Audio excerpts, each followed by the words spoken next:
In this video, I will explain how unidentified submerged objects, or USOs, work. This is very basic science, but surprisingly, while there are plenty of videos on the USO subject, few, if none of them, deal with the technology behind this phenomenon. As with my previous video on crop circles, I will start with the basics, the knowledge base that human kids could easily learn in kindergarten. But if you grew up on Earth, especially in North America, maybe the following content will be more accessible with a master or a PhD degree. But that is just a nice to have. Watching my previous videos on this subject will certainly be more beneficial. And since my viewership is quite diverse, the second part of this video will deal with even more out of this world, some would say speculative, stuff on USOs. A nice to have for this second part is some interest in astronomy, like the solar system or interstellar objects such as 3I Atlas. If you are not familiar with USOs, simply put, a USO is a UFO that travels underwater instead of in the atmosphere, often at a very high speed. Since the 1970s, humans have built very fast underwater weapons.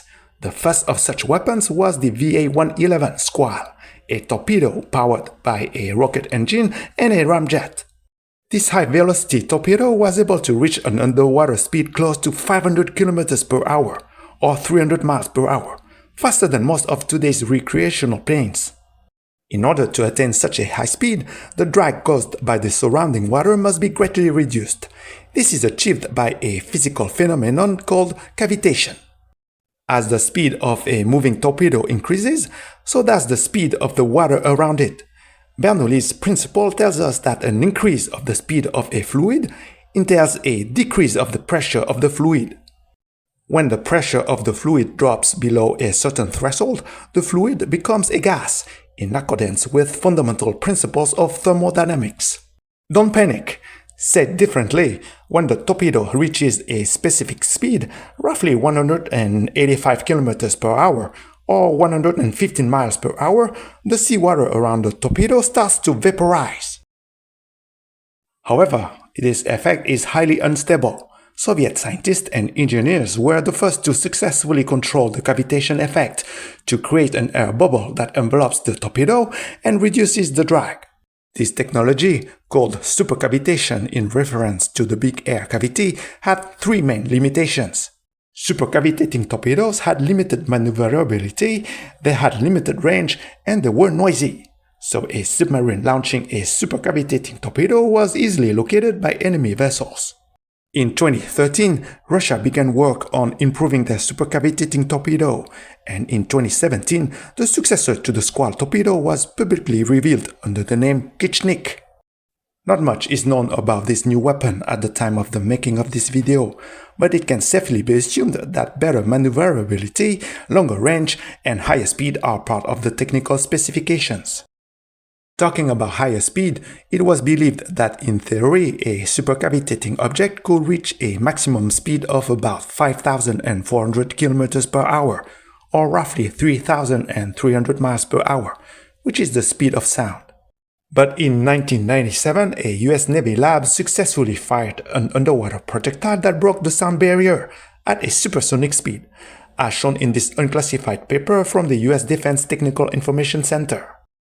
With the current pace of progress in hypersonic missile technology, with the likes of the Oreshnik from Russia, it is only a question of time before we hear about hypersonic torpedoes.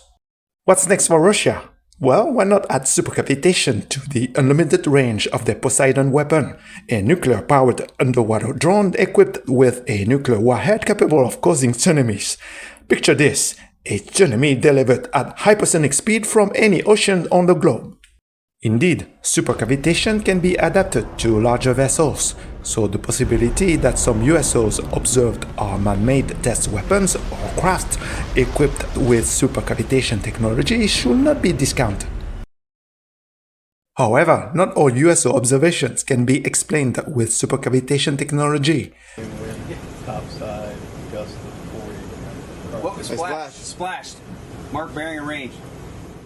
But before I submerge you with more advanced USO technologies, like, subscribe, and activate notifications if you like this sort of crazy content.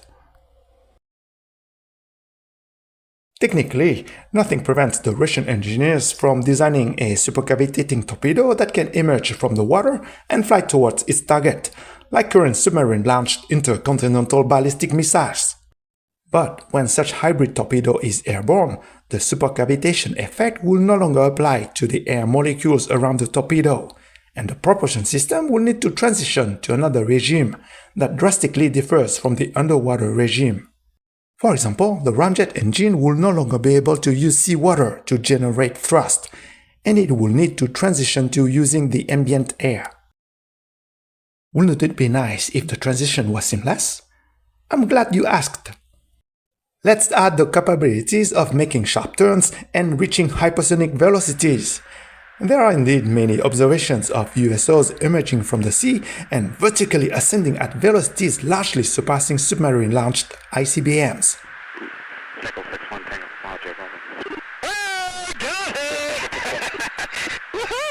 Roger. There's troubleshooting as soon as I get Did you box moving target? No, I took an auto track. Oh, okay. Oh my gosh, dude. Wow, look at it fly! Typically, those flight characteristics cannot be achieved with supercavitation using a two-stage propulsion system. Actually, there is even a simpler flight pattern that a supercavitating torpedo cannot achieve, and that is stopping and reaccelerating. Indeed, once the solid propellant used by the rocket engine to get to supercavitation speed is consumed, the torpedo cannot slow down, as it will no longer be able to attain supercavitation speed again before passing the relay to the ramjet engine.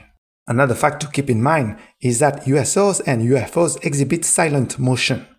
Even if a supercavitating torpedo had sufficient reserve of solid fuel left to reignite its rocket engine when it breaks above the water-air interface, the explosive maneuver will certainly not be qualified as silent by the average observers. But supercavitation is useful to understand how the fluid around a craft can be actively controlled, and to convince yourself that this field has been the subject of intense classified research and development for at least half a century. The more the drag by the fluid around the craft can be reduced, the higher the speed the craft can attain will be. It does not matter whether the fluid is the water in the ocean or the air in the atmosphere.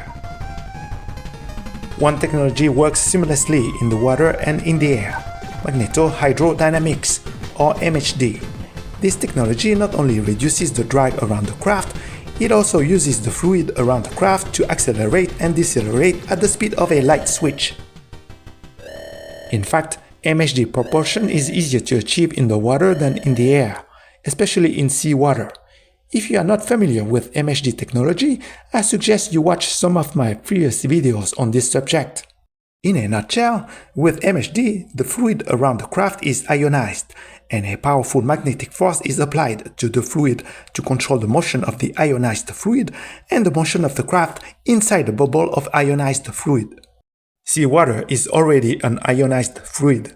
It is abundant in chloride and sodium ions, so less energy is required compared to the atmosphere, which needs to be ionized into a plasma around the craft for the magnetic force to produce thrust. In this video, the bright plasma envelope around the darker UFO can clearly be seen.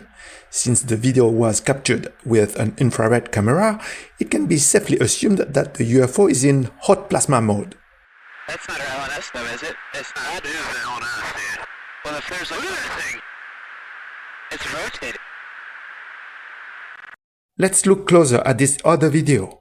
It shows that the magnetic field used by the UFO is strong enough to deflect a missile and leave the UFO unscathed. In USO mode, the strength of the magnetic field supports another function. Underwater, in addition to reducing drag and producing thrust for the craft, the magnetic force also nullifies the pressure of the surrounding water against the body of the craft. It has been argued that the Earth's oceans are probably the best place for UFOs to establish their bases, with a low profile or without competing with humans for real estate. Whether that hypothesis is actually true or not, one thing is certain: a strong enough magnetic force can theoretically allow a MHD-propelled craft to withstand the immense pressure in the deepest locations of the Earth's oceans. Of course, humans have a tendency to think of themselves as the center of the universe. But the bigger picture, at least within the human solar system, is that there are other worlds out there that have liquid water, just like on Earth. In particular, Saturn and Jupiter harbor moons that have much more liquid water than Earth. The ocean of Titan, Saturn's largest moon, is very slushy with a mix of liquid water, ice and rock. The ocean of Europa, Jupiter's fourth largest moon, is more similar to Earth's ocean. Not only is it liquid, it is also salty. The MHD engine of a USO operating on Earth should not have any problem operating on Europa. But the real star is Ganymede, Jupiter's largest moon. Its ocean is not only similar to Europa's ocean, liquid and salty, it is also the largest ocean in the solar system, more than 4 times larger than Europa's ocean and more than 8 times larger than the Earth's ocean. Although Ganymede is half the size of the Earth, it is bigger than Mercury, and it would be classified as a planet if it was not orbiting the Sun directly instead of Jupiter. Note that the illustration shows the volume of the oceans, not the size of the planets, except for the Earth in the background. Interestingly, in 2020, while Earthlings were busy dealing with a worldwide event, a radio signal was picked up by NASA's Juno spacecraft as it was orbiting Jupiter. The signal lasted for 5 seconds and originated from Ganymede. The widely accepted explanation for that signal is that electrons energized by the interactions between Jupiter's magnetic field and Ganymede's own magnetic field can amplify random plasma fluctuations into coherent radio waves. A scientific paper was even published by a French-American team to explain this event, as it was the first time such a signal was detected from Ganymede. For the curious minds, this phenomenon is called cyclotron maser instability. If you firmly believe that reality should be governed by a scientific consensus, so it's easy to criticize, but they're really criticizing science, because I represent science. Yeah, something like that, then it would be best for you to stop watching now. For viewers who wish to continue to watch, what follows is only fictional material, for entertainment purposes only. Anyway, what did you expect from a small YouTube channel? Isolated and brief signals like the radio emission from Ganymede in 2020 are often classified as transient events. Even the Earth's own moon has been known to produce such strange events for thousands of years. They are called transient lunar phenomena. There is actually a Wikipedia page summarizing the transient events that happened during the last couple of 100 years. The main differences between Ganymede's radio emission and the transient lunar phenomena is that our moon is much closer to the Earth, and that there is no scientific consensus on many of the transient lunar phenomena. Maybe this could easily be explained by the fact that the Earth's moon must be quite boring, as humans have actually gone to great lengths to study other transient events. A case in point is the Antarctica Impulse Transient Antenna, or ANITA, which is a NASA long-duration balloon experiment designed to observe radio signals produced far away in outer space. Although ANITA is a civilian project, some pundits argue that there is a military component to it, notably with the support of leaked documents like this one, a letter from the CIA to the US Army. Is this a hoax? I will let you decide for yourself. First of all, the letter is not a leak per se, since some elements have been redacted. So if it is not a hoax, it must have been obtained via legal means, such as the Freedom of Information Act. The letter is a request to integrate a team of CIA analysts to the ANITA project in Antarctica for the specific purpose of observing and recording radio transmissions from an object identified as SG811Y-3, which, according to the letter, is located in the Jupiter-Ganymede entanglement. Now that is interesting. If this was a hoax, the author knew about the magnetic entanglement between Jupiter and Ganymede, which relates to the cyclotron maser instability previously discussed. Let's move on. The letter also requests a 32-node DGX H100 superpod to support the work of the analyst in data gathering. If this was a hoax, the author also had above-average knowledge about IT systems. Back in 2022, when the request was supposedly made, this equipment had just been announced and was the top of the line to work on AI projects, more specifically on training large language models, which then were only starting to get more public attention with the likes of ChatGPT. The letter then mentions a subterranean structure in the Ellsworth Mountain area, which can raise some eyebrows. This is indeed the location of the infamous Pyramid of Antarctica. For the skeptical minds, this should be a big red flag. Fair enough. Notice the word subterranean instead of underground. What is interesting is that the ANITA experiment has been complemented with a subterranean experiment, in addition to the radio antennas carried by a balloon in the upper atmosphere. The non-subterranean component, named Ice Cube Observatory, has equipment installed 2.5 kilometers deep down in the ice. The purpose of the experiment is to detect neutrinos, which are highly elusive particles that pass through ordinary matter almost undisturbed. A neutrino particle can pass through the whole planet Earth without interacting with the planet. Actually, a neutrino particle can even pass through a whole galaxy like the Milky Way without ever interacting with anything. Thanks to this peculiar characteristic, it has been theorized that neutrinos could be used for long, very long distance communication. In fact, in 2012, a proof-of-concept experiment successfully transmitted the word neutrino with a beam of neutrinos through 240 meters of rock, with a 1% error rate. It would not be far-fetched to emit the hypothesis that more advanced civilizations could use neutrinos for their telecommunication needs. And if more primitive humans were able to intercept such communications, those humans will certainly require their most advanced technologies to collect, analyze, and decrypt the communications. Incidentally, in 2006 and 2014, the ANITA equipment detected two ultra-high energy neutrino signals.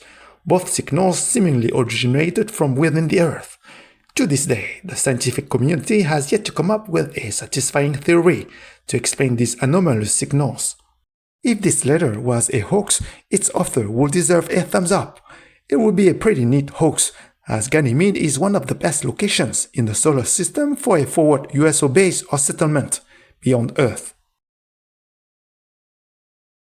And in case you were not aware, the 3I Atlas interstellar object performed an adjustment to its trajectory.